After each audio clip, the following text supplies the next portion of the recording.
जनतेनं दिलेला मला प्रतिसाद आणि जनतेचा माझ्यावर विश्वास म्हणून मला आमदार साहेबांनी मला आणि परत एकदा संधी दिलेली आहे. आला जिल्हा परिषद मतदारसंघातून या ठिकाणी सर्वसाधारण गटातून निवडणूक लढवणारे आपल्यासोबत दादेपाशा पटेल आहेत.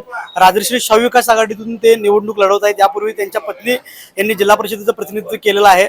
या निवडणुकीत ही निवडणूक लढवण्यापाठीमागचं त्यांचं उद्देश काय आहे आपण त्यांना विचारा. नमस्कार, आपलं स्वागत आहे केके न्यूज मध्ये. या जिल्हा परिषदेच्या निवडणुकीमध्ये आपण सर्वसाधारण गटातून उतरलेले आहात. काय नेमकं उद्दिष्ट तुमच्या निवडणुकीमध्ये उतरण्यामागचं आहे? सर्वसामान्य जनतेचं काम करण्याचं माझा उद्दिष्ट आहे. बेरोजगार, गोरगरीब, वंचित जी लोक आतापर्यंत बरेचसेच योजनापासून वंचित राहिले, शासनाची जे जे योजना आहेत ते सर्व गोरगरीब घटकापर्यंत मी पोहोचवण्याचं काम करेन. तुम्हाला राष्ट्रीय शाहू विकास आघाडीचे नेते आमदार राजेंद्र पाटील यड्रावकर यांनी तिकीट दिलेलं आहे आणि तुम्हालाच इतक्या सगळ्या उमेदवारांच्याकडून तुम्हाला निवडलं. काय तुम्हाला निवडण्यापाठीमागचं कारण काय? जनतेनं दिलेला मला प्रतिसाद आणि जनतेचा माझ्यावर विश्वास म्हणून मला आमदार साहेबांनी मला आणि परत एकदा संधी दिलेली आहे. नेमकं मग या मतदारसंघामध्ये तुमच्या विरोधामध्ये कुठले कुठले गट असणार आहेत?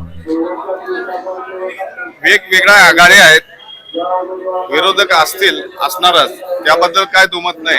तरी आम्ही फक्त आमच्या कामावर आणि आमच्या निवडून येण्यावर लक्ष राहील. तुम्ही माग देखील जिल्हा परिषदेचं प्रतिनिधित्व केलेलं आहे, तुमच्या पत्नी होत्या. काय मतदारसंघातली विकास कामं तुम्ही कितपत केली? जनता कितपत तुमच्या कामावर समाधानी आहे? 5 वर्षामध्ये गेल्या मागील माझ्या पत्नी सौ परवीन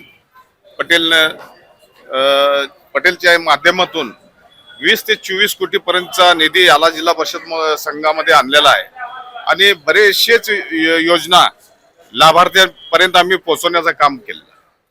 हे आहेत आला जिल्हा परिषद मतदारसंघातून निवडणूक लढले दादेपाशा पटेल. राष्ट्रीय शाहू विकास आघाडीतून ते निवडणूक लढत आहेत आणि कामाच्या जोरावरती त्यांना राष्ट्रीय शाहू विकास आघाडी नेते आमदार राजेंद्र पाटील यड्रावकर यांनी तिकीट दिलेलं आहे असं त्यांनी स्पष्ट केलेलं आहे. केके न्यूजसाठी कॅमेरामन राहुल सह मी कुणाल शिरोळ.